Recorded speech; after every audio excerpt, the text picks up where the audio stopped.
Salut à tous, c'est Arthur. Je vous souhaite la bienvenue dans ce 6e numéro du podcast des NBA Stories. On a eu beaucoup de nouveaux abonnés dernièrement, notamment grâce au succès des 2 épisodes sur Shaquille O'Neal. En même pas 2 semaines, il y a presque déjà 100 000 vues, même plus de 100 000 vues. Donc pour tous les nouveaux venus sur la chaîne, déjà je vous souhaite la bienvenue dans ce magnifique projet des NBA Stories que je porte. Et du coup, ce podcast, je vais vous le présenter en une petite phrase, c'est un peu un annexe des vidéos, un petit plus, un petit bonus. L'idée ici, c'est de discuter des sujets récents de la NBA, mais surtout, à chaque fois, remonter dans l'histoire de la Grande Ligue et puis la culture américaine en général. Donc c'est un peu comme le contexte, comme le concept des vidéos, c'est de justement mettre en contexte toutes les histoires liées à la NBA. Donc c'est justement le but de ce podcast. Et puis, je voulais simplement vous dire aussi que, premièrement, ce podcast est disponible à l'écoute sur Spotify. Vous trouverez le lien dans la description en bas. Et puis également, toute l'idée, tout le concept de ce podcast, c'est que ce soit interactif. Donc, vous pouvez nous envoyer des questions ou vous pouvez nous envoyer également des observations, des remarques, que sais-je. Et pour ce faire, il faut aller sur Instagram et vous nous envoyer un message vocal. Et puis moi, je serai plus qu'heureux de vous diffuser sur le podcast. Pour finir, parce que j'ai reçu quelques questions à ce propos, le podcast il sera diffusé 1 à 2 fois par mois, peut-être plus, peut-être moins, tout dépend des événements. Là, on sait qu'on est un peu dans le ventre mou de la saison, donc il n'y a pas forcément énormément d'informations croustillantes, entre guillemets, quoique c'est le cas aujourd'hui. Donc voilà, comme sur les vidéos, installez-vous confortablement, mettez-vous à l'aise, et puis je vous invite à voyager avec moi à la découverte de la grande histoire de la NBA. A tout de suite.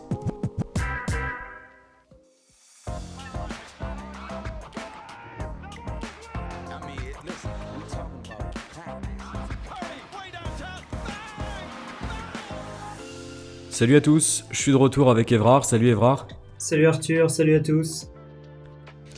Alors on s'est dit qu'aujourd'hui on allait parler justement de la trade deadline qui vient de s'écouler. C'est toujours l'un des moments les plus excitants d'une saison NBA. Et cette année on n'a pas été privé de transferts vraiment juteux. J'aimerais dire un petit peu en prologue, j'avais cette réflexion qui m'était passée par la tête, que souvent on a tendance à juger un peu hâtivement ce genre de transfert à la trade deadline. Et moi je pars du principe que les general managers des franchises NBA ont des informations que nous on n'a pas et ils sont censés avoir faire un métier, être plus professionnel par rapport à ce que nous on en connaît, quoi. Donc je pars toujours du point de vue que ce qu'ils font, je leur laisse le bénéfice du doute, comme on dit, quoi. Et parfois il y a beaucoup de transferts. Je m'en souviens quand Porzingis, on va en reparler, avait été transféré à New York il y a quelques années. Tout le monde disait waouh, New York s'est fait voler, etc. Et au final on se rend compte que qu'ils n'ont pas été volés du tout, ils ont peut-être même été gagnants dans ce transfert où personne n'a rien gagné, quoi. Et c'est vrai que sur cette trade deadline donc il y a quelques jours, il y a quelques semaines, on a vraiment eu beaucoup de transferts qui ont fait parler des deux côtés. Et l'idée aujourd'hui, c'est de pouvoir en discuter un petit peu, faire des parallèles avec le passé parfois, comme toujours, et essayer de savoir qui s'en sort gagnant et les perspectives des franchises. Alors, il y a eu beaucoup de transferts, on ne va pas évoquer tous les transferts, il y en a certains qui ne sont pas vraiment intéressants parce que c'est simplement pour libérer de la masse salariale ou des choses comme ça. On va surtout parler des transferts les plus intéressants, ceux qui ont un réel impact sur les parquets. Et je te propose de commencer avec un transfert un petit peu global d'une franchise qui me tient à cœur à Portland. Parce que Portland a décidé de faire ce que je croyais, en tout cas moi personnellement, un grand ménage dans le but de repartir à zéro. Je me suis dit, bon ok, ils veulent tourner la page. On sait que Portland, ils avaient touché leur plafond de verre depuis beaucoup de temps. Ils vont transférer tout le monde, même Lillard sûrement la saison prochaine. Et au final, c'est un petit peu différent la situation. Donc je rappelle pour les gens, ils ont transféré Norman Powell et Covington aux Clippers contre Eric Bledsoe, Justice Winslow, je parle en anglais, excusez-moi. Mais on peut le dire que c'est surtout des pièces d'échange vraiment pour se libérer de joueurs pour libérer de la masse salariale. Et puis après, ils ont aussi envoyé CJ McCollum, Larry Nance Jr.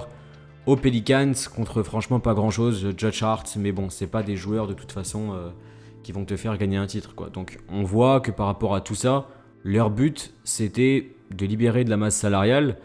Ça m'a fait un petit pincement au cœur d'une certaine façon pour CJ McCollum parce que c'est un joueur qui d'une certaine façon est sous-estimé dans le sens où il a énormément de défauts. C'est pas un joueur sur lequel tu peux compter en pièce maîtresse pour gagner un titre, mais c'est un joueur qui est offensivement absolument magnifique à voir.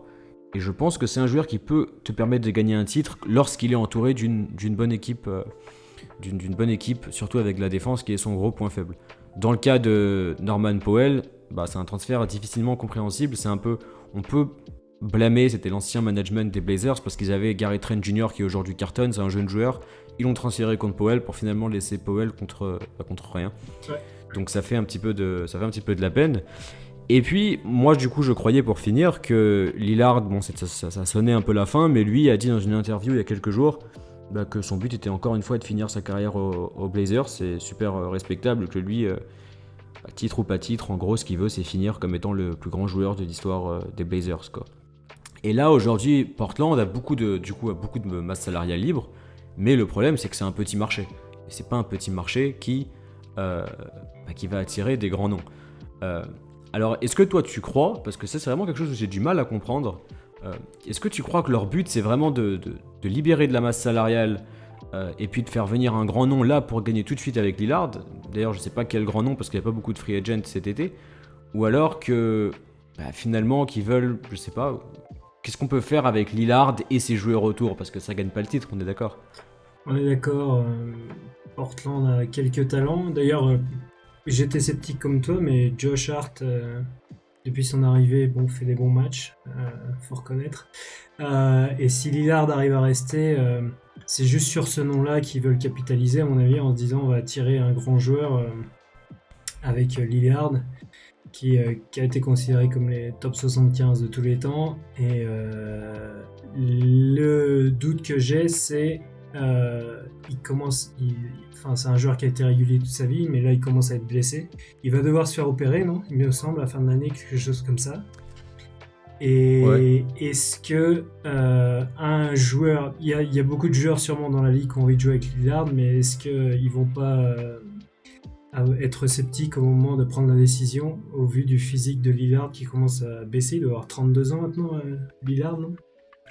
Je pense qu'il a 31, 32, 31 et ou puis aussi il faut 32. savoir que Mm. on veut un pivot, un mec intérieur. Tu vas pas prendre un autre meneur, tu vois. Donc ça limite encore plus la possibilité comment gagner un titre avec Damian Lillard. Et le cœur dit que c'est bien de garder Lillard parce que c'est vrai que c'est beau aujourd'hui de voir dans une NBA en 2022 un joueur finir avec sa franchise de cœur. Mais la raison dit qu'en vérité, si tu peux aujourd'hui envoyer Lillard contre des vrais bons jeunes joueurs, ce qui aurait peut-être pu être Ben Simmons par exemple, finalement sur le long terme ça aurait pu être plus intéressant. Mais j'ai du mal à comprendre le raisonnement de Portland en vérité sur ce coup. Est-ce que leur but c'est de... Parce qu'apparemment ils sont même pas en train de tanker d'ailleurs Non, ils sont bons. depuis qu'ils ont transféré les joueurs, ils sont plutôt bons. Oui. Il y a Nurkic qui est souvent blessé malheureusement. Anthony Simons, lui c'est une très belle révélation. Euh, j'ai du mal à comprendre en fait leur but. Parce qu'on sait que le pire en NBA, c'est d'être dans le ventre mou, tu vois. C'est de finir 9, 10, t'as pas un bon choix de draft, mais en même temps, tu gagnes rien. Et j'ai l'impression que c'est un peu là où ils se dirigent, sauf coup de génie. Est-ce que toi, tu crois qu'il y a quelque chose d'autre que j'ai pas pu saisir dans la tête des dirigeants de Portland? Non, je suis d'accord avec toi, c'est difficile à lire parce que Portland, c'est une franchise qu'on veut voir en playoff. C'est l'histoire de Portland, c'est une des franchises qui est la plus régulièrement en playoff depuis 50 ans. Et là, on a du mal à voir un peu où ils vont. D'ailleurs, la fanbase de Portland après les transferts était très très remontée contre les dirigeants. Il y a 2 GM à Portland, non? Il me semble. Ils avaient Neil Olshey qu'ils ont viré pour Ah, ok. plein de raisons extra-sportives. Et là, ils ont un mec en ce moment dont j'ai le nom qui m'échappe, qui est là intérimaire. Donc, à mon avis, il a voulu faire des grands choix pour mériter son poste, quoi. D'accord, pour dire oui, j'ai une stratégie, mais vous la verrez dans quelques temps. Vous la verrez quand... Voilà. Ouais. Ça, oui, comme tu dis, pour le moment, c'est une équipe qui est 9/10e, qui a pas le potentiel pour faire bien plus et qui est pas assez nul pour tanker. Quand même, relancer Justice Winslow, c'est quand même. Ouais, je sais pas. C'est vrai que pour l'instant, ce sont des choix difficilement lisibles. Mais j'avais lu une phrase que je trouvais juste, une phrase, je sais plus où je l'avais lu, mais qui avait dit que le plus dur serait dû être de drafter Lillard et pas de l'entourer. Et c'est vrai que finalement, ils ont a failli à cette mission d'entourer Lillard efficacement. Parce que lui, Lillard en lui-même, il n'a pas souvent déçu en playoff. Non. J'ai envie de dire que même McCollum il a fait des grosses séries playoff contre les Nuggets, etc. Mais c'était un tout qui faisait que il manquait un autre joueur plus complémentaire avec Lillard pour aller plus loin. Et ce genre de petit marché, le passé en tout cas l'a démontré. La seule façon de devenir un vrai contender, c'est de drafter un joueur comme Giannis, tu vois. C'est ça qui a permis à Milwaukee comme Clyde de construire dessus. Et cas ils de avaient Portland. comme Clyde, et là ils avaient Lillard. Ils avaient Lillard qui est un joueur quand même qui tournait à presque ou alors même à plus de 30 points par match, ou quelque chose comme ça autour. Un joueur qui, ok, il a beaucoup de défauts, mais est tellement fort offensivement que c'est vraiment un joueur qu'on peut croire, pas de problème de comportement, pas beaucoup de blessures jusqu'à aujourd'hui. Dans un marché quand même qui est certes un petit marché, mais c'est un marché où il y a toujours eu un gros public. Oui. Alors il y a des gens qui critiquent Jody Allen, la propriétaire, j'allais dire la veuve, mais non, c'est la sœur de feu Paul Allen, c'est ça, Paul Allen, j'allais dire Ray Allen, Paul Allen, et qui certains disent qu'elle n'a pas envie de payer la taxe, la fameuse taxe lorsqu'on est au-dessus de la masse salariale. Donc c'est peut-être ça. Moi je pense personnellement que les dirigeants en général, ils n'ont pas forcément ils ont tellement d'autres business et tellement de milliards que je pense pas qu'ils s'arrêtent vraiment à là si l'équipe peut gagner le titre. Mais la vérité, c'est que Portland, dans tous les cas, ne pouvait pas gagner le titre. Donc voilà un peu pour ce transfert de Portland qui est... ça c'est un bon cas où je laisse voir ce qu'il a en tête. Parce que je peux pas croire qu'il a rien en tête pour se libérer de tous ses joueurs contre des cacahuètes, quoi. Parce que c'était quand même des joueurs de talent qu'il a donné contre presque rien. Et on voit que le seul but était de faire le ménage. Donc j'ai envie de dire, j'espère que cet été, on va avoir une bonne surprise. Un autre transfert ensuite que je te donne comme ça, un peu plus rapidement peut-être, et c'est un transfert dont je trouve que c'est vraiment une très bonne addition, c'est pour les Cavaliers qui ont donc obtenu Caris LeVert contre, encore une fois, presque rien, Ricky Rubio, un premier tour de draft protégé en 2022. Donc en fait, c'est la même situation pour les Pacers qui veulent reconstruire et qui se sont dit, vas-y, allez-y, prenez-le. Et là, les Cavaliers, très sincèrement, ils ont un effectif absolument... un très bel effectif, quoi. C'est complémentaire, il y a des joueurs de talent avec de l'expérience, il y a beaucoup de taille, mais en même temps, maintenant, avec Caris LeVert, Colin Sexton est blessé, mais il y avait Colin Sexton, avec Darius Garland, ils ont vraiment des joueurs un peu partout, talentueux, et qui se complètent vraiment bien. Et je me dis que c'est pas impensable de voir aujourd'hui les Cavaliers aller en demi-finale, voire, sauf miracle, aller en finale de conférence, et surtout dans une année un petit peu difficilement lisible comme celle-ci, quoi. Qu'est-ce que t'en penses, toi ? Ouais, je suis d'accord, complètement. Levert a déçu à Indiana, clairement. C'est un peu mon deuxième club après les Pistons de Indiana pour Reggie Miller, et j'avais de gros espoirs quand il est arrivé, parce qu'il avait montré de très belles choses aux Nets. Et au final, il s'est jamais fondu dans l'effectif d'Indiana. Donc là, avec une équipe aussi jeune, aussi énergique que celle de Cleveland, c'est un très très bon apport pour eux. Rubio fait sa 67e franchise. C'est un bon joueur, mais il a quand même été trimballé un peu partout en NBA. À part ses premières années à Minnesota où il était stable. Donc oui, Portland a de grandes chances d'aller en demi, peut-être finale de conférence. Cleveland, tu veux dire. Oui, t'as dit Portland, Cleveland. Ça finit pareil. Cleveland a de grandes chances d'aller en demi ou finale de conférence. Il manquera peut-être d'expérience contre, je dirais, les Bucks ou le Heat, parce que, on va parler après, je sais pas si les Nets vont pouvoir atteindre les finales cette année. En tout cas, bravo pour Cleveland qui arrive, même déjà qu'ils étaient plutôt forts cette année, à se renforcer encore plus. Oui. Et puis après, je te propose d'enchaîner sur un transfert qui, lui, a aussi énormément fait parler.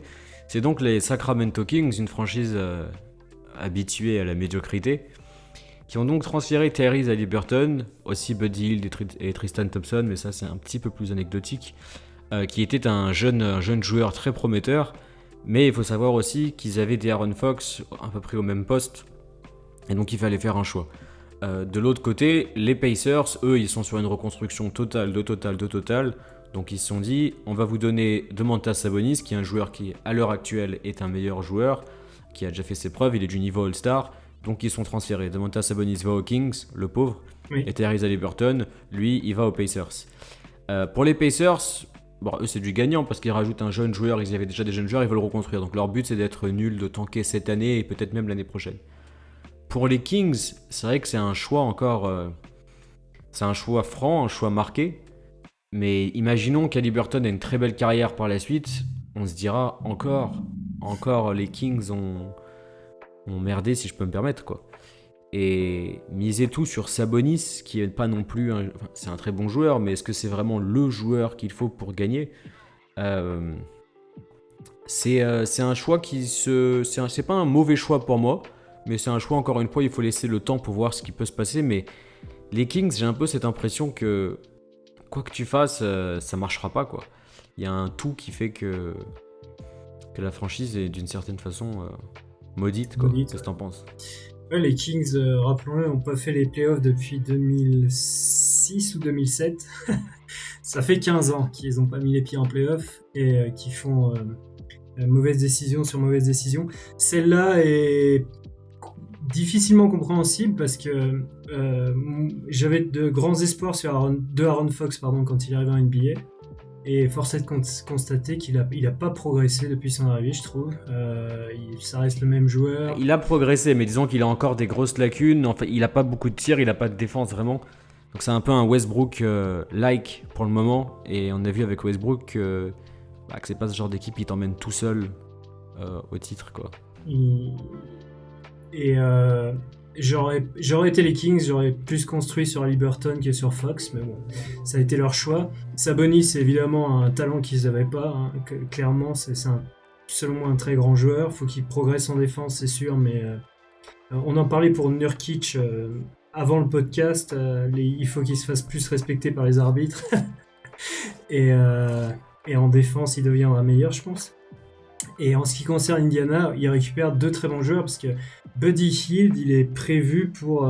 il est prévu. Il y a un beaucoup qui parle de lui comme étant celui qui peut battre le record de 3 points de Stephen Curry à terme. Donc c'est un joueur limité, mais qui dans des bons soirs... Je pense pas qu'il y ait cette dernière... Je pense pas qu'il va rester de toute façon à Indiana. Il est free agent à la fin de cette saison et ça m'étonnerait qu'ils vont le garder plus que cette saison quoi. Il ira sans doute dans une franchise pour pouvoir enquiller les 3 points et essayer de se rapprocher de Curry.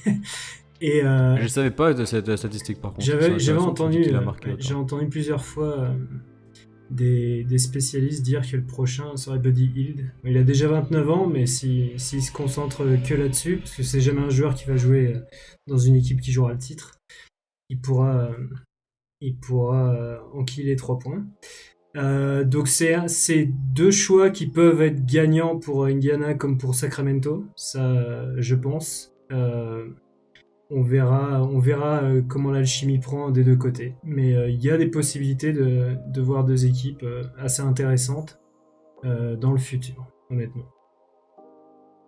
Ouais, on attend de voir. Et puis d'ailleurs, par rapport à Sacramento, ça se mentionne aussi. D'ailleurs, c'est bizarre qu'on le mentionne de façon aussi mineure. C'est qu'ils ont transféré contre presque rien Marvin Bagley.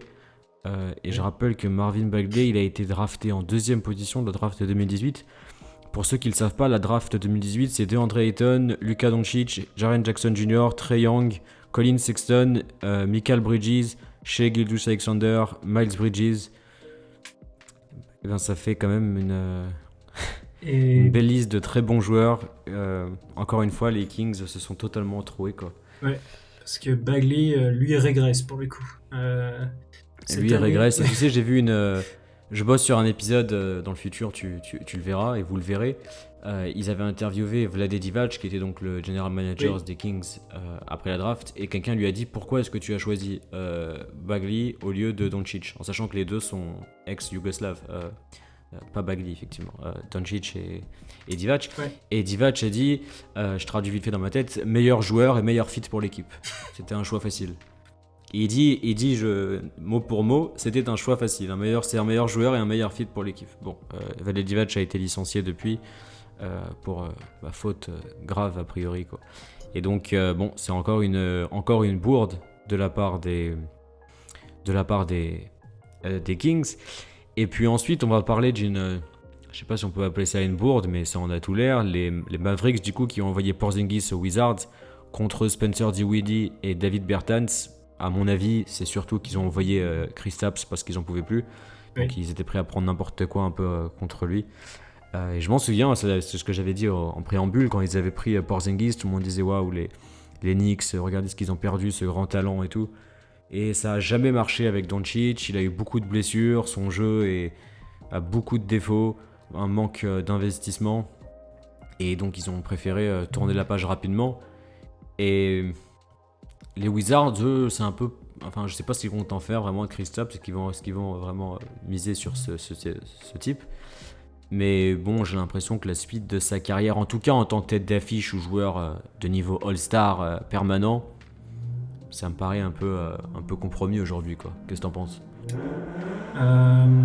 Oui, je pense que les Mavericks ont bien fait de se débarrasser de Porzingis qui a vraiment rien apporté depuis son arrivée à Dallas. Je suis un peu sceptique sur ce qu'ils ont eu en échange, mais la valeur de Porzingis avait baissé depuis qu'il était parti de New York. Dinwiddie, c'est un joueur que j'aime pas parce qu'il a été nul aux Pistons. Et même s'il a fait une bonne saison, allez, 2 bonnes saisons, je vais être gentil, aux Nets, voilà. J'ai du mal avec ce joueur et je vois vraiment pas ce qu'il va apporter à Dallas puisque Doncic joue 40 minutes par match. Bertans, bon, c'est un shooter de. Je pense vraiment qu'ils ont pris ce qu'ils pouvaient prendre, quoi. Je les aurais appelés, je leur ai dit voilà, je vous donne mon chien, ils auraient dit on le prend, quoi. C'est vraiment il fallait prendre ce qu'ils pouvaient pour au moins pouvoir se débarrasser de. C'est ça en fait le calcul. On se débarrasse de Porzingis, on est sûr de faire les playoffs ou presque cette année. Ils n'ont pas l'ambition de jouer le titre, mais ils construisent je pense qu'ils ont l'ambition de jouer le titre, mais ils savent que c'est. Mais pour l'année prochaine, non ? Je pense. Ce sera pour l'année prochaine. Je pense qu'ils veulent jouer le titre. Quand tu as un joueur comme Luka Doncic, c'est un peu comme si tu avais Michael Jordan ou Magic Johnson, tu as envie de jouer le titre. Mais c'est vrai qu'il y a quand même quelque chose que c'est pas le sujet, donc on en reparlera. Il n'y a ni Pippen ni Worthy. C'est ça, et c'est ce que j'allais dire. On en reparlera un jour dans un autre sujet. Mais Dallas, si t'enlèves Doncic, l'équipe, il y a des bons joueurs, mais voilà, quoi. C'est sans pas. Plus. Exactement. Ça. Et il y a un moment, il faut savoir que le temps passe et on a vu beaucoup de joueurs qui ont drafté, d'équipes qui ont drafté des prodiges, qui n'ont pas su les entourer à temps. Dallas, c'est pas un petit marché comme Portland. Donc il y a un moment, il va falloir marquer vraiment un grand coup et faire venir un vrai joueur, plusieurs fois All-Star, peut-être même futur Hall of Famer, qui va permettre d'avoir un duo qui mène Dallas en haut. Parce que maintenant, il est tellement précoce dans le Doncic que ça fait déjà 2, 3, 4 ans presque, tu vois. Je pense et à un moment, il va falloir... On en avait parlé dans un de nos premiers podcasts. Je pense que Kawhi, il ira jamais à Dallas, mais si on pouvait matcher Doncic et Kawhi dans la même équipe, c'est une équipe favorite pour le Kawhi, titre lui, sur le papier. Il est blessé cette année. Il est free agent à la fin de l'année, ou alors je sais pas s'il a renouvelé, mais s'il n'a pas renouvelé, ça m'étonnerait qu'il reste pas aux Clippers, même si c'est un joueur tellement difficilement lisible, un peu bizarre, on peut le voir. Mais il voudra rester en Californie apparemment, donc il n'y a pas trop, il y a 4 équipes en comptant les Kings. Et surtout retourner au Texas avec ce qui s'est passé aux Spurs, ça m'étonnerait que ce soit sa stratégie. Mais ouais, il faudrait un mec, un bon défenseur déjà, et un mec 3, 4, 5, un mec vraiment qui peut le complémenter. Des bons défenseurs, ils en ont. Finney-Smith et Kleber, c'est des bons défenseurs, mais ils marquent pas assez de points. Il faut quelqu'un qui défende bien, certes, mais qui aussi apporte 20 points complémentaires à Doncic, je pense. Je me demande s'ils ont en tête, on en avait reparlé aussi, on avait parlé déjà dans un épisode, le deuxième si je m'en souviens bien, mais est-ce qu'ils ont dans un coin de la tête se dire est-ce qu'ils peuvent mettre la main sur le trésor, je sais pas d'ailleurs, mais ce qui est censé être un trésor, Zion Williamson, il arrive à la fin de son contrat rookie, tout paraît que la Nouvelle-Orléans c'est pas là qu'il veut y passer sa vie, et peut-être même que les Pelicans, j'avais lu quelque chose comme ça ce matin, s'ils voient que ça va nulle part, ils ont McCollum, ils ont Ingram, ils ont pas un effectif dégueulasse, si tu peux... Mais le problème c'est que Dallas c'est ce genre d'équipe en fait, un peu comme... plusieurs cas différents, mais un peu comme les Lakers ou les Knicks maintenant. C'est-à-dire que même s'ils veulent faire venir des joueurs, ils n'ont rien à donner, à part donner LeBron ou donner Doncic. Mais évidemment que je ne donnerai aucun de ces deux joueurs. Donc faire des transferts, ce sera un peu compliqué pour eux. Parce qu'ils n'ont aucun joueur qui aura la valeur vraiment d'une superstar que tu peux faire venir, quoi. Donc il va falloir donner des pics de draft, etc. Mais c'est vrai que si tu peux mettre un Zion en pleine puissance... Dallas peut se permettre de faire des pics de draft, de donner des pics de draft parce qu'ils vont... eux, ils peuvent attirer des joueurs. Des équipes comme Detroit ou Sacramento, des équipes, des villes dans lesquelles personne veut jouer, ils sont obligés de construire avec la draft. Dallas peut construire juste sur son marché, sur son histoire et sur son attractivité. Mais est-ce que ça sera assez pour faire venir un joueur comme Giannis, enfin Giannis c'est pas le cas, mais un joueur comme ça. Imaginons que Giannis gagne un titre à Milwaukee encore et qu'il se dit bon j'ai tout fait ici, j'ai envie de voir quelque chose d'autre. Ce qui est d'ailleurs pas totalement impossible. Exactement. Pas l'année prochaine, mais dans 1 an, 2 ans. Quant à Zion, je comprendrai d'ailleurs. Pardon. Quant à Zion, tout le monde l'envoie au Knicks et lui il a toujours clamé son amour de New York, donc je le vois difficilement aller à Dallas. Ouais, va falloir déjà qu'il retourne sur les parquets, quoi. Zion, on en reparlera peut-être un autre jour quand on aura d'autres infos. On avait déjà beaucoup parlé dans le deuxième épisode du podcast. Mais je commence à me demander si en vérité, c'est plus qu'un problème physique. Encore une fois, c'est juste que ça sent un peu la fin avec les Pelicans. Et que si j'étais eux, je ferais tout pour m'en débarrasser avant qu'il soit trop tard. On fera un parallèle, on en reparlera quand on parlera de Shaq après ce qui s'était passé avec Orlando. Et puis du coup, le dernier transfert, le plus marquant, qui s'est vraiment passé, j'avais regardé à la télé moi sur ESPN ici, c'était vraiment dans les dernières minutes, le transfert de James Harden en échange de Ben Simmons. Donc les Sixers ont obtenu James Harden et Paul Millsap, c'est un peu plus anecdotique, tandis que les Brooklyn Nets ont obtenu Ben Simmons, Seth Curry, Andre Drummond et des premiers choix de draft dans les années prochaines. J'ai laissé pas mal ce transfert un peu méditer dans ma tête. Sur le papier, ça peut se comprendre. James Harden, c'est un joueur qui peut fit avec Joel Embiid, un intérieur, un extérieur, ok. Dans le cas des Nets, Ben Simmons, on va voir comment il revient, mais peut vraiment apporter parce que c'est un bon défenseur et c'est un joueur qui tire pas parce que, peut-être qu'il a travaillé son tir, mais qui va pas vraiment rentrer en concurrence avec Harden et Kyrie, à voir comment Kyrie joue. Seth Curry, il apporte du shoot justement quand Kyrie ne joue pas. Donc sur le papier, ok, on peut dire que les deux joueurs elles vont sur le court, en tout cas sur les parquets, ça va.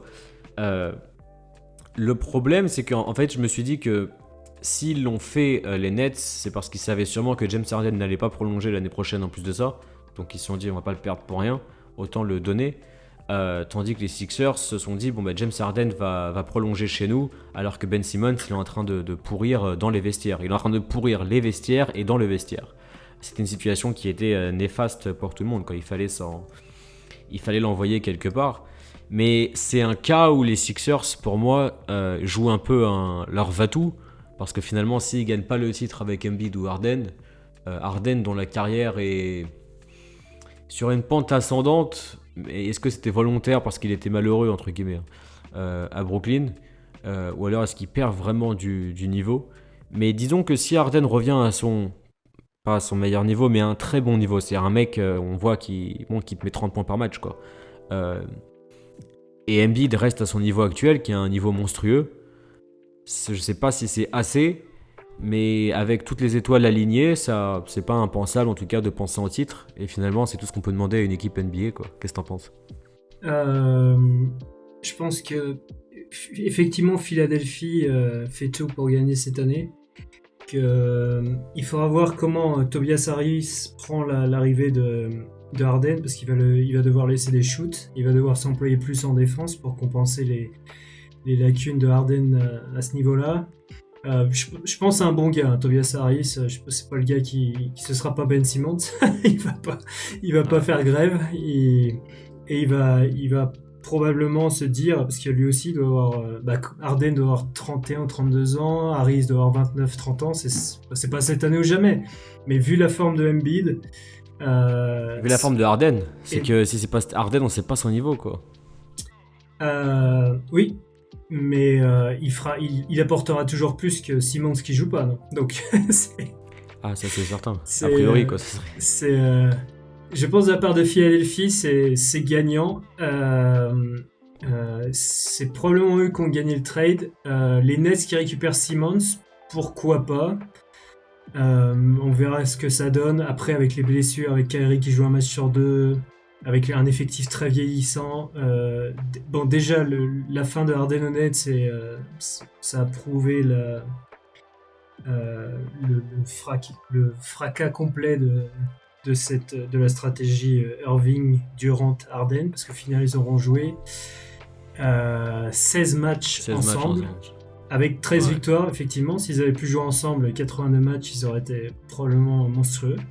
Malheureusement, cette stratégie n'a pas marché et Harden avait marre aussi d'être dans une équipe comme ça.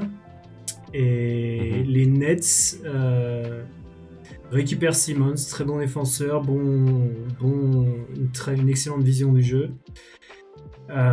Est-ce que tu peux voir Kyrie et Simmons jouer ensemble? Je sais pas. Alors sincèrement, moi, les Nets, c'est une équipe que j'aime, pas que j'aime pas en tant qu'équipe, mais c'est toujours À moi non plus. un bordel, si je peux me permettre, monstre, quoi. C'est-à-dire qu'on comprend rien, il y a des divas, l'équipe, c'est pas une équipe qui a une âme en soi, parce qu'on sait que c'est une équipe un peu comme les Clippers. Les gens à New York aiment les Knicks. Oui. Les Nets, c'est toujours une équipe qui doit se vendre autrement, parce que c'est pas une équipe qui a un public fou, etc. Leur salle est nouvelle, l'équipe en elle-même elle est nouvelle, parce qu'elle était dans le New Jersey avant. Et là, on sait que Harden, même s'il n'est plus là, Irving, Durant, c'est 3 joueurs, très grands joueurs de basket, mais je pense qu'on peut dire que c'est pas les plus grands philosophes de l'histoire de la NBA, quoi. Ils ont un CAP communication, quoi. Et je pense que ça a joué sur les vestiaires, ça a joué sur le tout, quoi. On sentait qu'il y avait une ambiance vraiment néfaste. Alors maintenant, on rajoute Ben Simmons. Spoiler, Néfaste, c'est pas non plus peut-être un peu fort. C'est peut-être un peu fort, néfaste, mais il n'y avait pas une ambiance positive en tout cas. Ils n'avaient pas l'air heureux ensemble. Alors à voir avec Ben Simmons maintenant, parce que Ben Simmons, lui aussi, il est pas titulaire enfin si, il est titulaire d'un CAP communication lui aussi, quoi. C'est-à-dire que c'est pas un mec, c'est pas un autre philosophe, c'est pas un philosophe, quoi. Et il a souffert de Steve Nash, la malédiction Kardashian, hein, il me semble. il était sorti lui avec Kendall Kardashian, Voilà. qui maintenant sort avec Devin Booker, donc ils doivent avoir des anecdotes c'est pour bien ça sympas à se raconter.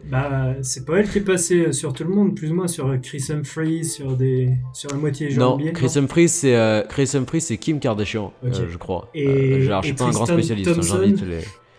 Tristan Thompson, c'est l'autre, c'est pas Kendall, c'est une autre que j'ai oublié. Et Lamar Odom. Kendall Jenner, elle est sortie avec Blake Griffin. Elle a fait Blake Griffin, Aussi. Ben Simmons et maintenant Devin Booker. Donc j'ai envie de dire que des trois, elle a peut-être choisi le meilleur, quoi. Oui, mais En remarque, tout cas, cette année, sur les cours. Devin fait pas la meilleure saison de sa carrière, malgré l'excellente saison. Non, de parce que Phoenix. les Suns sont un peu sur pilotage automatique. Oui. Mais pour l'instant, en tout cas, il n'a pas été touché par la malédiction. Ça dépend, voilà. est-ce qu'il sortait avec elle en finale l'année dernière? Bah, écoute, je crois. Hein. Et ben voilà. Je crois, ouais, c'est ça. C'est peut-être pour ça. Peut-être qu'elle sortait avec Chris Paul aussi, du coup, alors, en cachette. Et puis, un peu, voilà, pour... Alors, j'ai une dernière question un peu à réfléchir à propos à ce sujet. C'est, bon, l'année prochaine, Harden, il a sa player option qui est à 47 millions, il va la prendre. Mais après ça, il aura 33, presque 34. Il va sûrement demander le maximum. Mais personnellement, jamais je donne à James Harden un salaire à la Chris Paul ou à la John Wall à 34 ans. Non, moi non plus. Donc c'est pour ça que je dis que c'est un peu... c'est pour ça que je dis que c'est cette année ou l'année prochaine. Pas tant parce que c'est vraiment cette année parce qu'il a 40 ans, mais parce que moi je veux gagner avec lui tant qu'il est là, parce qu'après, hors des questions de lui... une fois que tu as gagné le titre, c'est fini. C'est un peu comme les Kawhi à Toronto. Une fois que tu as gagné le titre, tu peux après tanker l'année prochaine. Bon, ça a été fait, quoi, tu vois. C'est un risque qu'ils prennent qui est pour moi cette année, l'année prochaine, parce que jamais je prolonge James Harden. Et on sait que Joel Embiid aussi, il a un physique fragile. C'est peut-être pour ça qu'ils se sont dit c'est maintenant ou jamais, parce que Joel Embiid, sa carrière, virtuellement, peut très bien se finir demain. Il a déjà pris 2 saisons pour commencer en NBA. Il a eu beaucoup de blessures. Il a jamais, je pense, joué une saison complète. Cette année, il est monstrueux. Je leur souhaite, mais ça me paraît... ça me paraît compliqué, et surtout j'espère en tout cas pour eux qu'ils vont gagner avec James Harden, parce que jamais je prolongerai James Harden au maximum pendant 3-4 ans. Donc voilà un peu pour ce petit tour d'horizon. Encore une fois, il y a des transferts mineurs à côté. Pour je laisse le conclure, dernier mot. il y a quand même très très grosse densité à l'Est cette année. avec Chicago, Cleveland, Milwaukee, Philadelphie, les Nets, même si j'y crois pas, et Miami. Je sais vraiment pas laquelle de ces équipes va aller en finale. Et elles sont toutes extrêmes. C'est-à-dire qu'entre alors à l'Ouest, entre les Suns premiers et les Clippers 8e, il y a 21 matchs, 21 défaites d'écart. Alors j'arrive pas à voir, C'est est-ce que je me quart vois de tout la compte entre saison, 10 c'est et 31. monstrueux. Entre 10 et 31, ça fait bien 21, quoi. Donc Oui. c'est vraiment monstrueux. Oui. Par contre, à l'Est, Miami premier, Brooklyn 8e, et il y a 7 matchs d'écart. C'est-à-dire que sur une série, mauvaise série, Miami peut partir 7e, tandis que Toronto peut être première. Il faut être premier. Évidemment, ça n'arrivera pas, mais c'est pas totalement impossible. Ce qui est bénéfique pour le spectacle, mais ça montre que...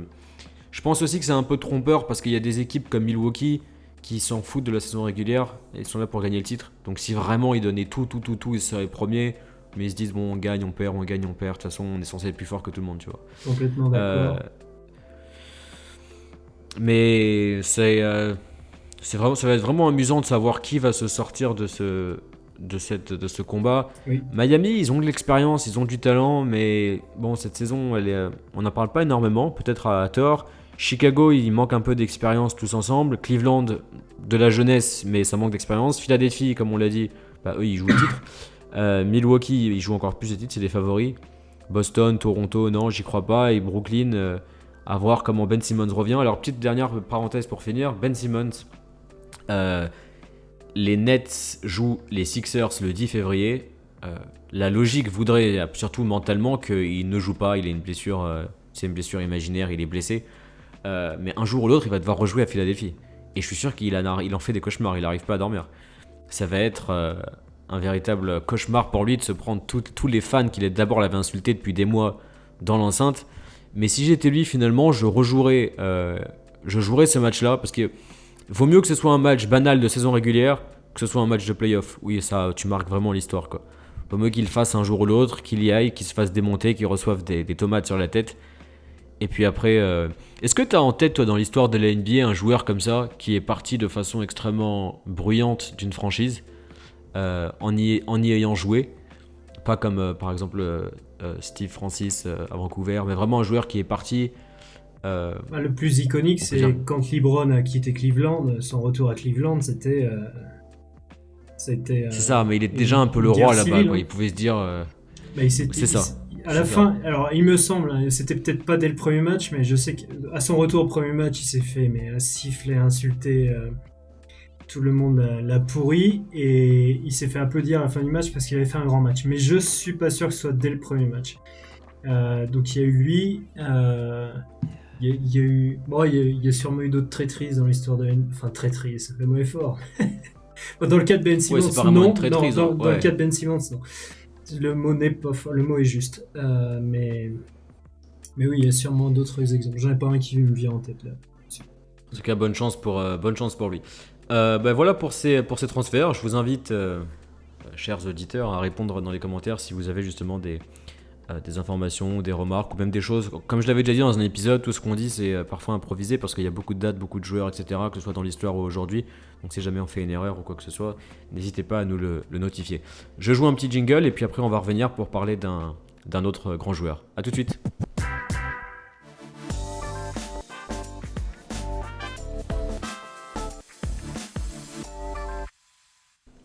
Alors on est de retour, comme je l'avais déjà dit plusieurs fois, le but du podcast c'est toujours faire en même temps un lien entre les épisodes, le passé, le présent. Et puis il y a 2 épisodes qui ont été sur... excuse-moi, j'ai eu un bruit, je pense que tu m'entends encore. Oui. 2 épisodes qui sont sortis sur Shaquille O'Neal, c'est des épisodes extrêmement attendus et qui m'ont demandé énormément de travail, mais dont j'ai pris vraiment beaucoup de plaisir à les faire ces épisodes parce que c'est vintage à souhait, ça parle en même temps de l'histoire de la Floride, etc. Donc c'était vraiment intéressant. Les 2 épisodes, déjà plus de 100 000 vues en quelques semaines, donc c'est vraiment un joli succès. Et puis je savais que les gens l'attendaient. Et puis je m'attendais effectivement à ce succès, et je m'attendais que cet épisode me prenne beaucoup de temps. Pourquoi ? Parce que la carrière du joueur en question, un certain Shaquille O'Neal, est l'une des plus grandes, l'une des plus belles et l'une des plus fun carrières de l'histoire de la NBA. Donc, et là je te laisserai sûrement un peu plus parler que moi parce que tu as suivi la NBA bien avant moi. On s'est dit que c'est intéressant justement de refaire un petit résumé, pouvoir débriefer un peu la carrière de Shaq avec les images qu'on a vues. Donc si vous n'avez pas vu les vidéos en question, je vous invite à les regarder. Ça sera peut-être un peu plus clair pour vous ensuite cette discussion. Donc on arrive en 1992, l'année de la draft de Shaquille O'Neal. Première question, est-ce que tu t'en souviens de sa draft ? Non, honnêtement, non. Non. C'est quoi ton plus... Est-ce que tu te souviens de ton plus vieux souvenir de Shaq ?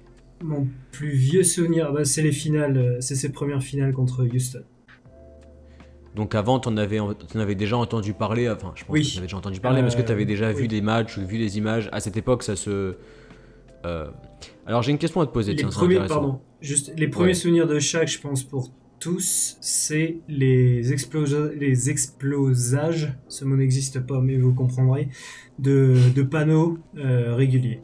Et ça faisait souvent des highlights, peut-être même sur Stade 2 ou dans d'autres émissions de sport. On disait regardez ce joueur incroyable dès l'université, ou même dès le lycée peut-être, qui explosait les paniers en dunkant, et qui l'a fait aussi quelques fois en NBA.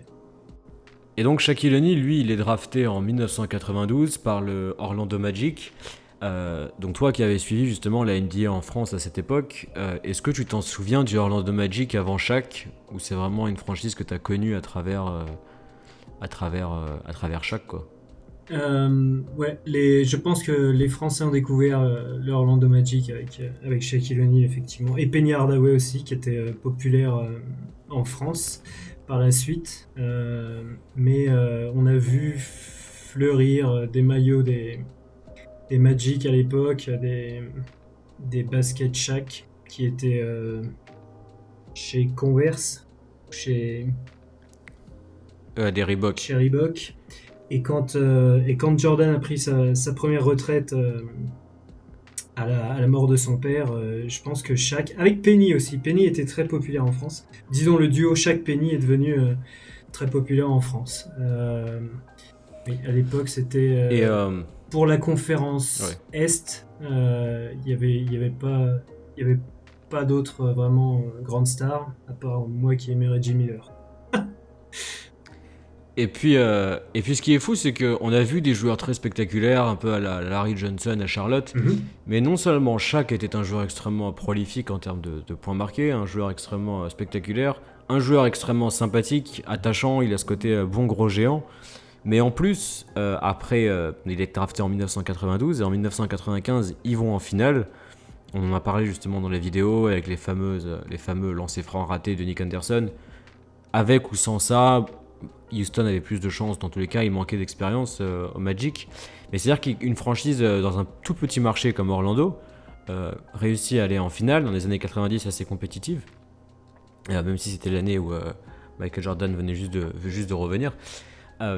Et puis donc on a ce Shaq qui a atterri dans une NBA, et comme il avait dit dans la vidéo, j'avais mis un passage d'une vieille interview dans un documentaire, il dit à l'époque les pivots c'était des Bill Russell, des Kareem Abdul-Jabbar, même des Hakeem Olajuwon finalement, des mecs grands mais un peu trop bon enfant, tu vois, ils vendaient pas beaucoup, et lui il s'est pas pris au sérieux du tout, ce qui lui a permis d'engranger les contrats et les dollars et les contrats marketing, de faire des pubs, de faire des mauvais films, des mauvais albums de rap, et de devenir une star planétaire. Et c'est quand même juste le nom Shaq. Il y avait un passage que j'ai pas diffusé dans la vidéo parce que c'était un peu trop, mais j'avais trouvé ça dans un vieux docu, il montrait en Chine, au Japon, comment tout le monde pouvait prononcer Shaq. Il y avait un mec de je sais plus de quelle société qui disait que justement juste le nom Shaq c'était un nom, c'était une marque en lui-même, quoi. Et puis juste après, après les fameuses finales perdues, ils se font éliminer ensuite 4-0 face aux Bulls. Et Shaq, j'avais pas pu tout montrer encore une fois dans le documentaire, mais lui et son agent disent que finalement il voulait rester au Magic. Mais encore une fois, comme je l'avais dit, il a vu Alonzo Mourning, qui avait eu un très gros contrat, et il a dit moi je veux autant d'argent, quoi.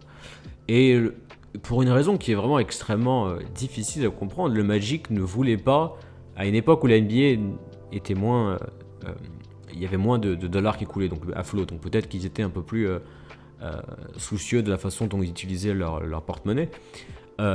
Et du coup, ils n'ont pas voulu donner le contrat de 115 millions à Shaquille O'Neal, qui est pourtant un joueur qui compile autour de 30 points par match, l'un des meilleurs pivots de la ligue, du coup, un joueur très vendeur, un joueur sympathique, un joueur que les fans adoraient. Il avait des mésententes avec Penny Hardaway. Et j'avais montré justement une interview à Orlando où 85% des fans, quelque chose comme ça, avaient dit qu'ils ne méritaient pas les dollars qu'ils demandaient. Est-ce que pour toi c'est une simple bourde de la part d'Orlando de l'avoir laissé partir gratuitement? C'était une autre époque, aujourd'hui les règles ont changé. Ou alors c'était volontaire, ils se disaient, je sais pas, on va garder Penny mais pas Shaq quoi. Je pense que c'est une bourde, effectivement, de franchise nouvelle. Par contre, ce que je comprends pas, c'est la dureté des fans avec Shaq. Dans des franchises historiques, Boston ou les Lakers, ou d'autres, mais les fans ont leur mot à dire, les fans font partie de l'institution et tu essayes de... Et ils connaissent le basket par expérience, souvent aussi par dynastie, ils vont voir l'équipe que voyaient leur père, leur grand-père, leur arrière-grand-père, etc. Mais à Orlando, les fans avaient 5 ans, basiquement. D'où ils se sont permis de dire non, nous on veut pas de Shaq, on sait ce qu'on veut pour l'avenir de la franchise. Il y avait pas de basket. Enfin, c'est pas leur argent, entre guillemets. En plus, ouais. Peut-être qu'ils l'ont juste mal vu que. Même s'ils demandent tout l'argent du monde, j'ai envie de te dire, il mérite parce que c'était lui l'équipe quoi. C'est lui qui remplissait la salle, c'est lui qui a fait connaître le Orlando Magic avec Penny, faut reconnaître, mais il fallait tout faire pour garder ce duo ensemble. Et s'il y avait à choisir, alors non, Penny n'avait pas encore montré de signe de fragilité, mais s'il y avait à choisir, il fallait plus construire dans les années 90 sur un joueur comme Shaq, vu le basket de ces années-là, que sur Penny. Surtout si tu avais quelques doutes sur son physique. Donc non, c'est une décision incompréhensible. Je suis totalement d'accord. C'est une bourde. En fait, une bourde. Et c'est vrai qu'aujourd'hui, les règles ont changé. Ça aurait été plus compliqué. Aujourd'hui, on sait que les contrats rookies, on peut matcher les salaires, etc. Ça aurait été totalement différent. Et finalement, c'est 4 années de Shaquille O'Neal. On sait que Shaquille O'Neal, dès qu'il a rejoint la ligue, c'était un petit peu une mini-star universitaire. Donc c'était un mec qui était destiné à rejoindre les étoiles. Et c'était un peu une anomalie, entre guillemets, qui rejoint une franchise aussi petite. C'est un petit marché d'un état qui n'est pas féru de basketball, la Floride, et une franchise qui était toute nouvelle, qui avait 2-3 ans quoi. Il aurait été drafté à Miami, qui a rejoint la NBA la même année, ça aurait été différent. Et je m'en souviens, moi, quand j'avais découvert la NBA il y a je sais pas, plus de 10 ans, j'étais sur Wikipédia, j'avais vu Shaquille O'Neal. Je le connaissais parce que tout le monde le connaît, même ma mère connaît Shaquille O'Neal. Et pour moi, c'était juste les Lakers, c'est le hit. Et j'étais même surpris de voir, il a joué 4 ans à Orlando. Okay. C'est des années où finalement c'est des années qui sont il y a un côté un peu triste parce qu'on sent que ça aurait été beaucoup plus que ça, mais finalement ça a été que le début de sa carrière quoi. Il n'y a pas eu un côté un titre, ou il n'y a pas eu un MVP, il n'y a pas eu un côté attachement vraiment sur la durée. Et puis ensuite donc Jerry West, qui lui est du côté de Los Angeles, comme je l'ai montré dans le documentaire, se dit s'il y a Shaq qui est dispo, je vais l'appeler, je te dis voilà combien tu veux d'argent, je te le donne. Shaq lui il s'est dit 120 millions, je le prends. Et du coup il a pris l'argent en plus de ça pour aller à Los Angeles quoi, qui est la ville la plus agréable à vivre pour quand on est riche. Donc Shaq arrive à Los Angeles, il arrive à Los Angeles avec Kobe. Alors là d'un coup les gens vont penser ok, Kobe et Shaq c'est les 3 titres, c'est les voilà quoi, c'est du succès avec Phil Jackson, etc. Mais comme je l'ai montré dans la vidéo, finalement, lors des premières années, c'était pas si fort que ça, quoi. Ils ont perdu 2 fois de suite contre le Jazz, avec le fameux match des lancers francs ratés de Kobe. Ensuite, ils ont perdu l'année du lockout contre les Spurs. Est-ce que tu as des souvenirs particuliers sur les premières années du duo Shaq et Kobe aux Lakers? Oui, je vais reporter une anecdote que j'ai découverte hier, que Shaq a racontée sur un programme de TNT. Donc dans les premières années, il se faisait démonter en playoff. Il n'y a pas d'autre mot. Et un jour après, donc c'est la troisième année, le troisième sweep, je pense. Il s'était pris un sweep Shaq était en colère, et quand un homme de 140 kilos est en colère, il peut faire des dégâts. Et donc il est rentré dans les toilettes, alors je sais pas si c'était à domicile ou à l'extérieur, c'est pas précis dans l'anecdote, dans les toilettes pour hommes de l'aréna où il jouait, et il a défoncé 9 urinoirs, et il s'apprêtait à défoncer le 10e, quand Jerry West, attiré par le bruit, est entré dans les toilettes et a dit mais qu'est-ce que tu fais, Shaq? Et lui, énervé, dit on n'y arrivera jamais, j'en ai marre, il faut... je sais pas comment on va y arriver, on gagnera jamais de titre, etc. Et Jerry West lui a dit bah écoute, moi il m'a fallu perdre 9 finales avant d'en gagner une, donc vous avez du temps devant vous, et l'année d'après ils étaient champions. Donc, Ah, c'est une anecdote sympa. ouais. Et comme tu l'as dit, voir Shaquille O'Neal énervé, je le toucherai pas, quoi. Et encore plus maintenant, quoi. Et d'ailleurs, j'étais étonné parce que on a cette vision, ces photos de Shaquille O'Neal, vraiment, voilà, un peu grand, un peu gros, on en reparlera. Mais dans ses premières années, il était vraiment affûté, hein. Oui. On voit qu'il était vraiment très mince. Euh, Et puis ensuite, finalement, il y a Phil Jackson qui arrive. Phil Jackson, lui, la victoire, il connaissait ça.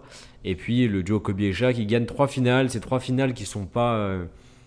je les ai même pas vraiment beaucoup développées parce que c'est pas des finales très intéressantes. C'est des années de la NBA où la NBA était un peu léthargique. Le jeu était pas incroyable. La concurrence n'était pas incroyable, à part voilà, Allen Iverson, Jason Kidd, Et, et Shaq et était Reggie Miller. inarrêtable, donc ça faisait pas des finales très intéressantes parce que t'avais Tu- pas de... Ouais. euh, comment dire, t'avais pas l'espoir que ton équipe, si tu supportais les adversaires, que ton équipe allait pouvoir arrêter Shaq, et si t'étais un Laker, tu savais que si ton équipe était en difficulté, bah tu passais le ballon à Shaq et il allait Il y a des défoncer photos deux où tu vois... adversaires et mettre un dunk ou un layup. Donc, C'est ça, il y a des photos où tu vois 5 joueurs des Nets qui défendent sur chaque, mais il n'y a rien que tu puisses faire sur lui. Et c'est peut-être vraiment pour parler un petit peu de son jeu en lui-même. Moi, je ne suis pas forcément un grand tacticien, ou c'est même pas forcément le but de mes vidéos. J'aime bien plutôt les arcs narratifs sur l'histoire, etc. Mais Shaq, bon, c'est 2m16 pour... au début, je crois que c'était 140 kg. À la fin, c'était plutôt 440 kg. Un joueur avec une puissance monstre. Impossible à arrêter parce qu'il est trop grand, mais en même temps mobile. Donc les petits mecs, ils se faisaient écraser. Les grands, ils n'étaient pas assez mobiles. Quand on pense, comme je l'avais dit dans la vidéo, quand on pense de domination, mais vraiment une domination terrible, on a Will Chamberlain et Shaquille O'Neal. Maintenant, Will Chamberlain, comme j'avais aussi dit dans les vidéos, il jouait face à des petits blancs en short court, quoi. Et donc il y avait un côté de la concurrence, elle faisait pas si peur que ça. Ce qui est, bien sûr, je suis pas en train de dire qu'il avait pas de talent. Ah, Mais bah, c'était une autre NBA, c'est un autre temps. ouais, voilà, c'était une autre NBA. Mais Shaq a eu de la chance en fait, parce que ses premières années NBA, quasiment toutes les équipes avaient des grands pivots en fait. Oh, non, pas toutes, pardon. Il y avait beaucoup de grands pivots, on va dire, en NBA. Et donc il a appris à perdre contre Olajuwon, il a appris à perdre contre Patrick Ewing, il a appris à perdre contre David Robinson. Et même lui, il le raconte, ça parlera peut-être pas à nos auditeurs, mais il a appris à perdre contre Rick Smith, qui était un très très bon joueur, malheureusement fragile, qui était le pivot des Pacers, un néerlandais, qui était beaucoup plus longiligne que Shaq, mais qui avait des moves incroyables en attaque. Et Shaq galérait au début, quand Smith était au sommet de son art, contre Rick Smith. Il arrivait même, et Shaq le raconte aussi, à avoir du mal à jouer contre Bryant Reeves, qui était le pivot des Grizzlies. Donc les Grizzlies gagnaient 10 matchs par saison, mais ils avaient un bon pivot. C'est pas un grand pivot, c'était un bon pivot, et Shaq disait raconte toujours que contre Reeves, il n'y arrivait pas. Et en plus de ces joueurs-là, qui étaient des pivots monstrueux, il y avait aussi, c'était la décennie des muscles. Il y avait Rodman, il y avait Malone, il y avait Morning, il y avait Johnson, il y avait Anthony Mason, il y avait... Enfin, c'était... Et il a appris à jouer, il a appris à se faire bourriner et à prendre du poids pour devenir le pivot dominant qu'il est devenu. Ça a mis, donc ouais, de son arrivée à Orlando aux 3 défaites consécutives dont il parlait aussi. 8 ans, Et après, il est devenu probablement le joueur le plus dominant de l'histoire de la NBA. Donc il a eu cette chance-là, en fait, d'apprendre au contact de très très grands joueurs qui n'allaient pas lui faire de cadeaux. On a tendance à oublier parfois que les joueurs qui gagnent tout... J'avais écouté y a un documentaire sur un truc qui a rien à voir mais qui se rapproche sur Napoléon. En ce moment, j'aime bien voir des trucs sur Napoléon. Il y a quelqu'un qui disait que toute la légende de Napoléon, c'est qu'il avait perdu à Waterloo, il avait perdu après qu'il a été exilé à Sainte-Hélène.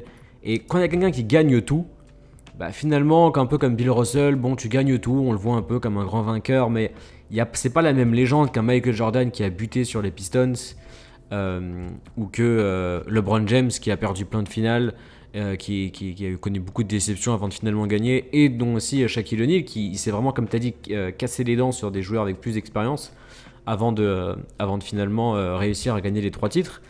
Et puis après les 3 titres, donc là Kobe Bryant c'était plus le jeune lycéen, il commençait à être plus adapté, un vrai premier rôle en NBA. On sait que les 2 joueurs depuis le début, même si les trophées ont apaisé les tensions, Kobe était un joueur égocentrique, un peu égoïste, on peut le dire. Un jeune avec beaucoup d'ego. D'un côté, c'était un jeune, il y a plein de gens qui sont comme ça. On oublie souvent qu'il avait 18, 19, 20 ans, quoi. Shaq était lui, voilà, il voulait faire la fête, etc. L'hygiène de vie de Shaq on n'en parle pas assez, mais finalement, sa carrière, je pense, et peut-être que tu seras d'accord avec moi, je pense aussi, aurait pu être beaucoup plus longue et plus fructueuse s'il n'était pas à chaque fois passé l'été à boire du champagne, faire la fête et manger des cheeseburgers, quoi. Et ça fait un peu de peine finalement de se dire que Shaq le poids de Shaq à un moment c'était un avantage, mais ça arrivait à un moment où il avait aussi beaucoup de blessures et il était juste totalement hors de forme, quoi. Et donc ça a créé des tensions avec Kobe. Et puis il y a eu la fameuse année 2003 où Kobe a été arrêté pour viol. En plus après il y a eu la saison horrible, agression avec sexuelle, Karl Malone, Gary Payton, des blessures, agression sexuelle, ouais. Et puis finalement il savait bien que c'était la fin du duo parce que les deux se détestaient. Et on voit vraiment qu'il y avait beaucoup de haine. Il y a un passage que j'ai pas passé aussi parce qu'il faut faire des choix, où il y a une journaliste qui demande à Shaq, une fois qu'il est parti, qu'est-ce que tu penses de Kobe, et Shaq dit Kobe, je connais pas cette personne. Et c'est quand même une grande tristesse de dire que ces 2 joueurs-là, on a connu je sais qu'il y avait eu des histoires par exemple entre Kevin McHale et Larry Bird, mais bon, c'est pas du niveau de Shaq et Kobe, quoi, en termes de duel fratricide. Et c'est triste de se dire que ces 2 joueurs-là, Bird et McHale, ils sont restés, c'est-à-dire qu'ils ont réussi à... Oui. C'est ça. À parler, quoi, à juste mettre de côté leurs différences. C'est triste pour ce duo Shaq et Kobe qui aurait pu vraiment rester beaucoup plus compétitifs. Si les 2 étaient vraiment des vrais frères, ils n'avaient aucun problème entre eux, ils étaient prêts à partager la balle, enfin avoir un jeu qui rentrait en fusion, ils auraient pu gagner plein d'autres titres, quoi. Mais c'est un peu le cas où les égos sont rentrés dedans, et Shaq finalement, il fallait faire un choix pour les Lakers, et les Lakers se sont dit on va garder Kobe. Je pense qu'ils ont eu raison parce que Shaq avait 30 ans, un peu plus peut-être, 30-31, et il était totalement hors de forme, mais ils se sont dit on va pas donner de l'argent à Shaq alors qu'on a Kobe qui est plus jeune. Les Lakers sont passés dans des années sans grande saveur, avant de finalement gagner en 2009-2010. C'est intéressant parce que ouais. tu vois le verre à moitié vide. Moi, je verrais le verre à moitié plein. Tu aurais pu avoir une équipe des Lakers avec Shaq et Kobe qui gagnent rien s'ils n'avaient pas eu Phil Jackson. T'aurais eu un coach un peu comme ils ont cette année. Là. Comment s'appelle notre ami déjà Bref, un coach insipide. Son nom m'échappe aussi, là, je sais pas pourquoi. Comment il s'appelle ? C'est pas Steve, c'est incroyable parce que pourtant je vois beaucoup à la télé, etc. Ça aurait jamais marché. Ça aurait jamais marché sans un grand coach comme Frank Vogel, c'est ça ? Oui, Frank Vogel, c'est ça. En l'occurrence, Jackson, ça aurait pu être Pat Riley, Chuck Daly, enfin des coachs comme ça. Donc, au final, je pense qu'ils ont tiré le maximum de ce trio vainqueur, Shaq, Kobe, Phil. Et l'histoire est arrivée au bout. Ils étaient vraiment incompatibles, Shaq et Kobe. Et si j'avais à choisir, j'aurais préféré faire la carrière de Shaq, même si il aurait pu plus gagner, il aurait pu être plus professionnel. Mais lui, il raconte que quand il avait une fête de prévu le soir ou qu'il jouait un lendemain de fête, il se faisait 3 fautes rapides pour être mis sur le banc quelques temps et se reposer pendant le match, ce que j'imagine Kobe a jamais fait. Mais au final, Kobe s'est éclaté sur les parquets pendant sa carrière, mais il a dû, comme Cristiano Ronaldo, il a dû avoir une vie mais d'assets en dehors des parquets. Enfin, personnellement, j'aurais jamais voulu de cette vie. Je préfère avoir un équilibre, sans aller dans l'excès inverse. Chaque a eu une carrière beaucoup plus fun. Il y a beaucoup d'interviews où Shaq dit que les entraînements l'intéressaient pas vraiment, mais par contre quand il allait sur le terrain, il donnait à fond, quoi. Donc il se dit oui, moi je m'en foutais un peu de me lever à 14h et pas aller aux entraînements. Mais malgré tout, je pense que son manque de forme a ralenti sa carrière, parce qu'on a vu quand il avait 30-31 ans, il était déjà même. Donc après il est arrivé à Miami. Est-ce que c'était un peu lorsque le duo Shaq et Kobe s'est séparé, est-ce qu'en France, parce que c'était une époque pré-internet ou vraiment un peu les prémices de l'internet, est-ce que c'était déjà connu les dissensions quand toi tu l'as appris? Est-ce que toi tu t'es juste dit bon bah ça change, ou alors est-ce que tu savais déjà que les deux s'entendaient pas? Non, on le savait. Si tu t'en souviens. On le savait parce que étant fan des Pistons, j'ai célébré comme il se doit la victoire en 2004, et on voyait sur la finale le manque total de relations et d'alchimie entre Shaq et Kobe. Il pouvait plus se blairer, et Kobe a énervé Shaq toute la finale en prenant des shoots impossibles, alors que Prince a fait une défense de dingue sur lui toute la finale. Et Shaq a fait. On dit que Ben Wallace a réussi à faire tout ce qu'il a pu contre Shaq, mais au final Shaq a fait des très bonnes finales, et c'est Kobe qui a complètement merdé cette année-là, pardon, et je pense que ça a mis le dernier clou sur le cercueil, et la rupture était consommée après ça. Oui, on le savait. Et du coup, bah, finalement après ça, comme je l'ai dit, Shaq il va à Miami, il gagne un nouveau titre, mais cette fois-ci avec un rôle un peu plus bas, un rôle de lieutenant.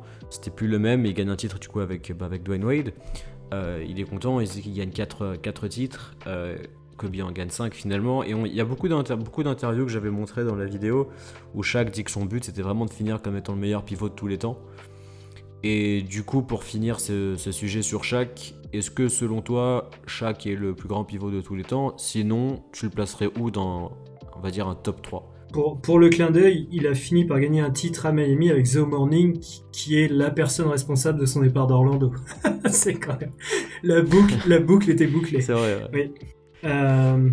Shaq c'est top 5. Après, j'ai du mal à cause des différences d'époque à discerner qui peut être le meilleur entre donc Bill Russell, Wilt Chamberlain, Hakeem Abdul-Jabbar, Karim Abdul-Jabbar, Hakeem Olajuwon et Shaq. On a juste vu Shaq jouer contre Hakeem en fin de carrière d'Hakeem. Donc, d'ailleurs, Shaq a malheureusement eu une fin de carrière similaire à celle d'Hakeem à Toronto. C'était triste à voir, il le dit lui-même. Donc, c'est top 5. Après savoir... c'est difficile. Est-ce que Will contre Shaq, qu'est-ce que ça aurait donné? Bill Russell aurait probablement galéré contre Shaq parce qu'il est plus petit et plus longiligne, mais avec les règles de l'époque, etc., c'est difficile à comparer. Top 5, c'est évident. Est-ce que c'est l'un des plus dominants au sommet de sa forme? Oui, c'est probablement l'un des joueurs les plus dominants de tous les temps, voire le plus dominant de tous les temps, parce qu'il n'avait vraiment pas d'opposition. Je te pose une question, il faut trancher, c'est une question difficile, mais je te la pose. Selon toi, qui est un plus grand joueur? C'est une question un peu bête, mais je te la pose. Hakeem Olajuwon ou Shaquille O'Neal dans l'histoire de la NBA? Dans l'histoire de la NBA, ce sera... Si on englobe que le côté sportif, pas le côté médiatique, etc. Parce que sinon, évidemment que c'est Shaq. Que le côté sur les parquets, qui est un meilleur joueur? Oh. C'est effectivement une question très difficile.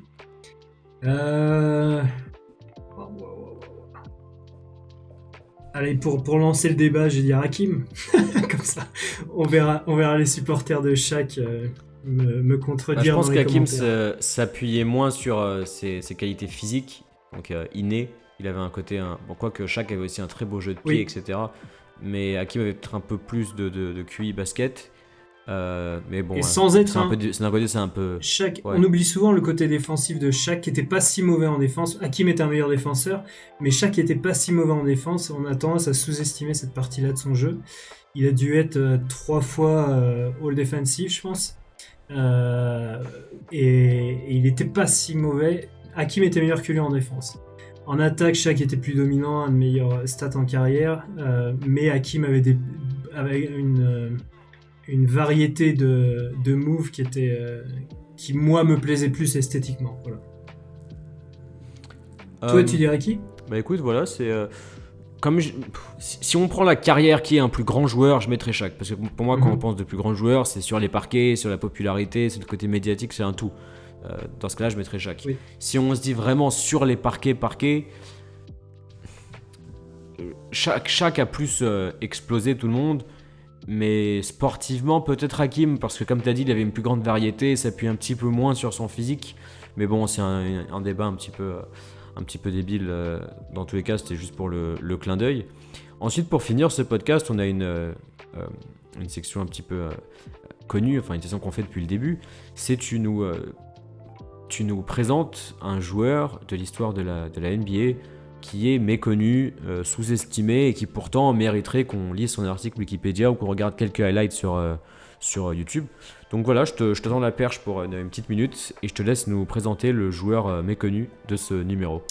Aujourd'hui, on va parler de Lloyd Bernard Free, qui au cours de sa carrière est devenu World Be Free, que le monde soit libre.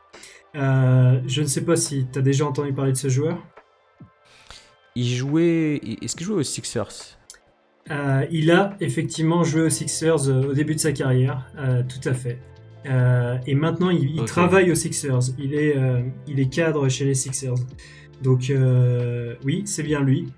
C'était un meneur de jeu et un arrière prolifique qui a eu 2 saisons en fin de carrière où il était blessé, qui compte pas tellement. On va dire, en omettant ces saisons-là, en carrière, il a 22 points, 4 passes, 3 rebonds, une interception à 46% au shoot et à 34% à 3 points, ce qui est pas mal puisque lui, il a joué dans la transition NBA ligne avec l'arrivée de la ligne à 3 points et à l'époque, 34% à 3 points, c'était correct.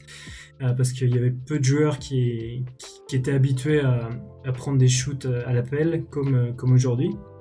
Et en fait, World Be Free est connu pour 2 choses en fait.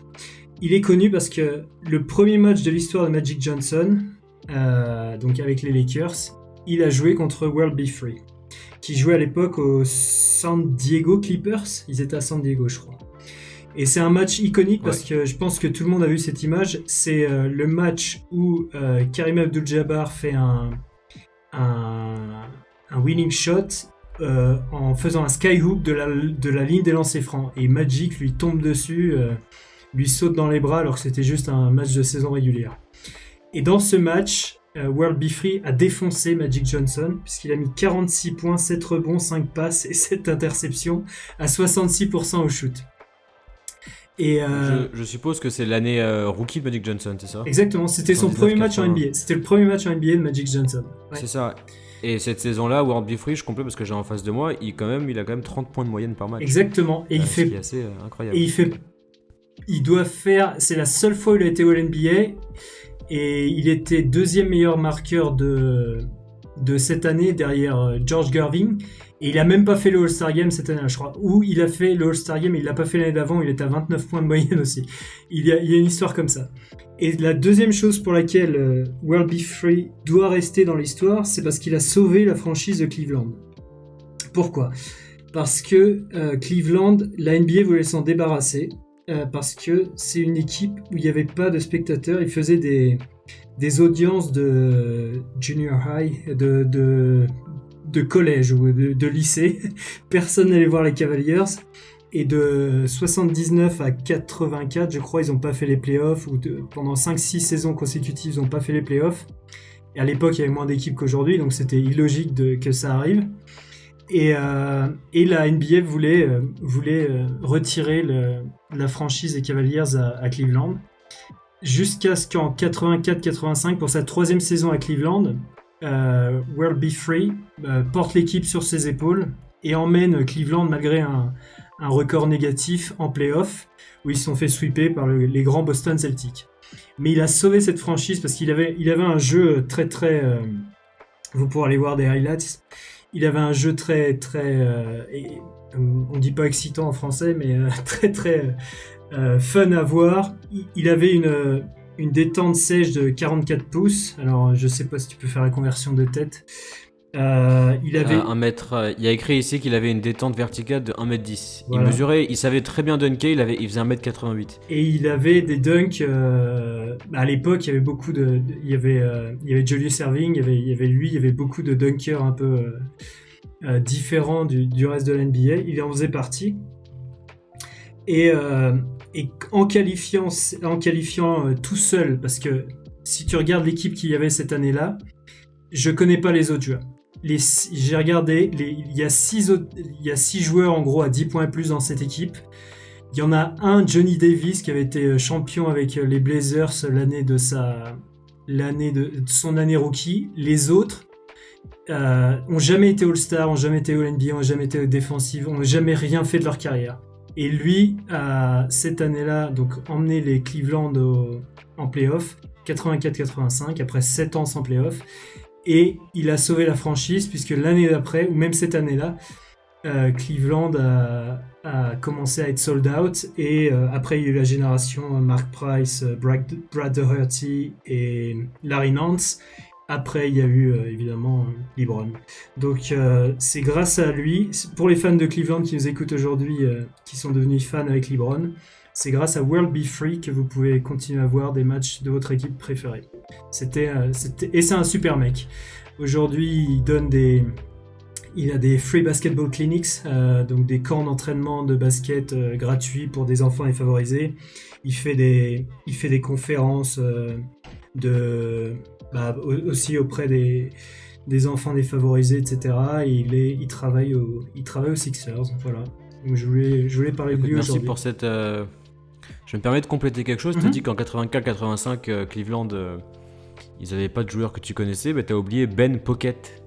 Tout à fait. Non, je rigole. Le fameux Ben Pocket, tu auras droit à un... Immense Ben Pocket. Le Ben Pocket. J'invite les gens à regarder la carrière de Ben Pocket. Il aura droit à un numéro en trois formats. Pour finir ce podcast, on va écouter 2 petites questions un peu rapidement. Donc je répète, si vous avez des questions, c'est sur Instagram que vous nous envoyez. Et je perds pas plus de temps, j'envoie la première question. Yo les NBA Stories, j'espère que toute l'équipe va bien. En ce moment, c'est le All-Star Games et on voit bien que les audiences sont en baisse depuis un certain temps maintenant. J'aimerais savoir qu'est-ce que vous pensez de ça et quel futur vous y voyez. Écoute, merci à Aimi pour cette question.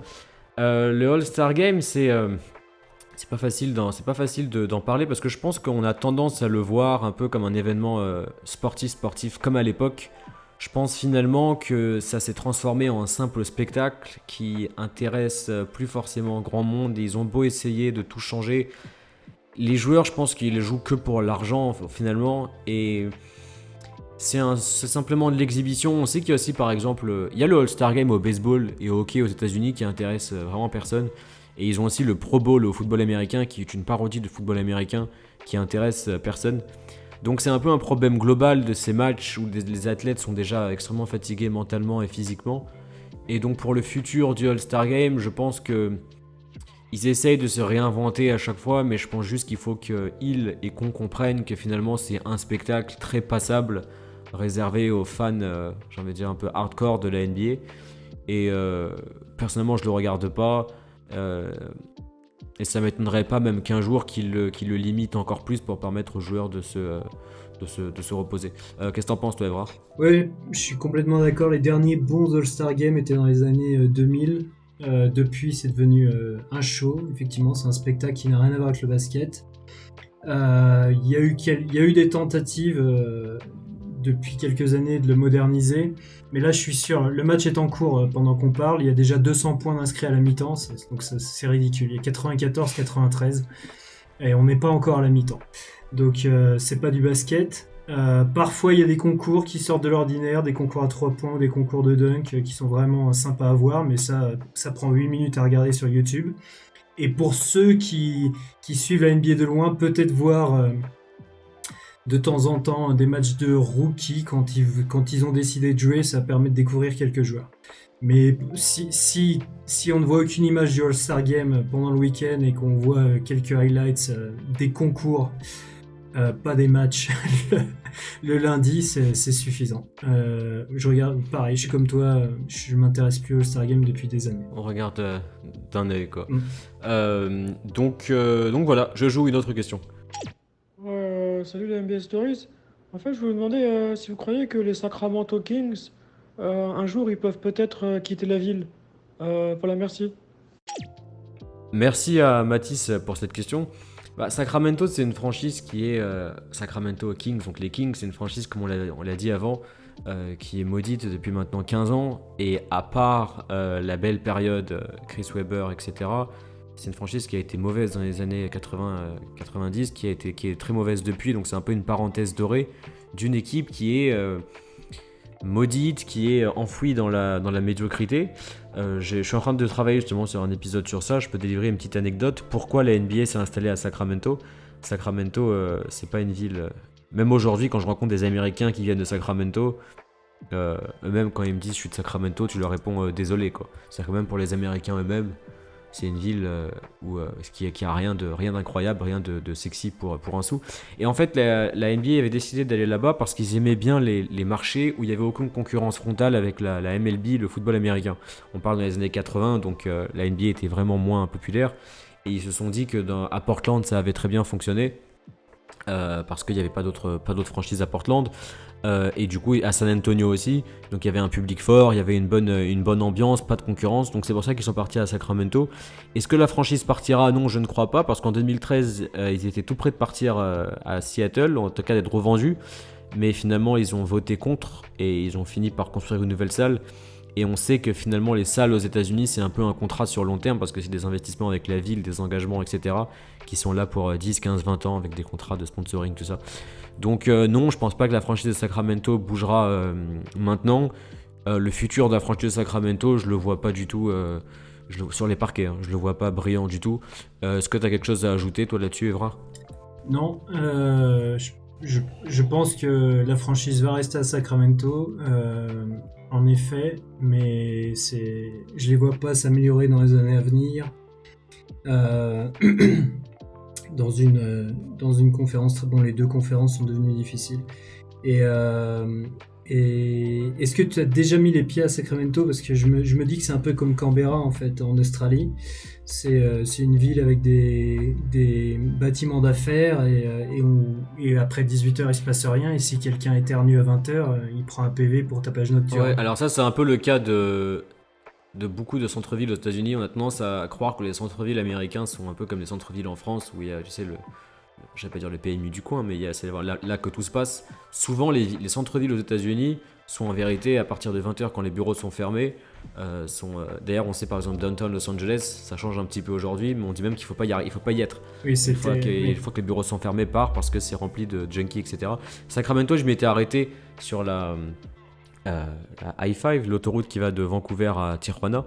Je m'y étais arrêté, je crois que c'était sur la route de San Francisco, où je retournais dans l'Oregon, je sais pas. Oui, il y a rien d'intéressant. C'est une ville d'affaires, une ville administrative. Mais la NBA maintenant y est, il y a beaucoup d'engagement derrière, donc je pense qu'ils y resteront. Mais sur les parquets, leur seule occasion aurait été de drafter un joueur comme Doncic. Mais Vlade Divac a préféré le meilleur joueur, Marvin Bagley, qui est aujourd'hui sur le banc des Pistons. À juste titre. À juste titre. Donc, et en plus, merci Vlade, quoi. C'est une franchise qui a une fanbase fluctuante en fait, comme il y a d'autres équipes bien meilleures en Californie. Quand ils étaient très forts, aller jouer à Sacramento c'était cool, la salle était pleine et c'était une bonne ambiance, il y avait des fans un peu fidèles, mais quand ils n'ont pas de résultats, bon, c'est une franchise qui fait beaucoup moins de public, donc ouais, c'est... Ouais, on aime voir les petits marchés comme ça, écrire des belles histoires, donc on leur souhaite le meilleur pour la suite. Ouais. En tout cas, c'était un plaisir de faire ce numéro, vraiment des sujets intéressants. Je te remercie pour tes analyses et tes souvenirs des années 90, pré-internet, pré-réseaux sociaux, les belles époques peut-être. Merci. Je sais pas. J'ai une bonne mémoire. Et puis, ouais. Et puis du coup voilà quoi, je te souhaite et je vous souhaite à tout le monde une bonne journée, bonne soirée, peu importe où vous êtes, et puis on se dit à bientôt dans le prochain numéro du podcast. Salut.